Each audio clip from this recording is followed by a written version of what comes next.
মুর্শিদাবাদ জেলা সফরে আসছেন মুখ্যমন্ত্রী মমতা বন্দ্যোপাধ্যায়। তাঁর প্রস্তুতি তুঙ্গে বহরমপুর স্টেডিয়ামে। মুর্শিদাবাদের বহরমপুর স্টেডিয়ামে আগামী 9 ফেব্রুয়ারি রাজনৈতিক সভা করবেন মাননীয় মুখ্যমন্ত্রী মমতা বন্দ্যোপাধ্যায়। সেজে উঠেছে বহরমপুর স্টেডিয়ামের সামনে। বিধানসভা ভোটকে লক্ষ্য রেখেই তাঁর এই জেলা সফর, এমনটাই বলছে রাজনৈতিক মহল। আর প্রস্তুতি দেখতে এলেন জঙ্গিপুরের সাংসদ খলিলুর রহমান। তিনি জানান, মাননীয় মুখ্যমন্ত্রী দিদিকে বলো কর্মসূচি নিয়ে শুরু হয়েছে। এখন অনেক কর্মসূচি মানুষের কাছে কাছে পৌঁছে গিয়েছে। বিরোধীরা যতই তাদের রাজনৈতিক তরজা করুক না কেন, মানুষ মুখ্যমন্ত্রী মমতা বন্দ্যোপাধ্যায়কে তৃতীয়বারের জন্য ক্ষমতায় দেখতে চায়। তিনি এও বলেন, আগামীকাল জনসভায় 2 লক্ষেরও বেশি লোক হবে বলে তিনি জানিয়েছেন। বিনয় রায়ের রিপোর্ট, এনটিভি ডাব্লিউপি। এই জেলার কীভাবে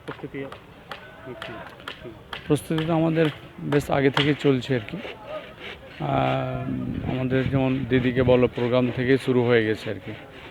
দিদিকে বলো, তারপরে বঙ্গধ্বনি, দুয়ারে সরকার, এছাড়া বিভিন্ন সময় আমাদের অ্যাসেম্বলিতে যে নির্বাচনকে লক্ষ্য করে যেগুলো হচ্ছে কি প্রস্তুতি, তার মধ্যে আমাদের মাননীয় মুখ্যমন্ত্রী মমতা ব্যানার্জি আগামীকালকে উনি আমাদের বহরমপুরে জনসভা করবেন এবং সেই জনসভা যে আমাদের খুব বিগত দিনের থেকে ভালো হবে এবং উল্লেখযোগ্য এবং একটা দৃষ্টান্ত হয়ে থাকবে মুর্শিদাবাদবাসীর কাছে।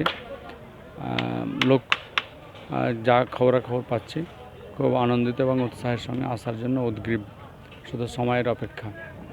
সেই সঙ্গে আরও বলে রাখি যে যেভাবে অপোজিশন লবি অর্থাৎ বিজেপি, সিপিএম, কংগ্রেস যে যাই করছে আর কি, তা বাস ওটা থেকেই যাবে।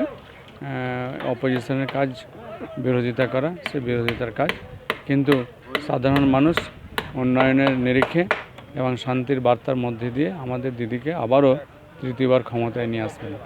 এই যে প্রস্তুতি চলছে স্টেডিয়াম মাঠে, কতগুলো লোক 2 লক্ষেরও বেশি লোক আসবে। এটা শুধু মুর্শিদাবাদ জেলা থেকেই হচ্ছে, এটা বাইরের কোনো জেলা এতে অংশগ্রহণ নাই।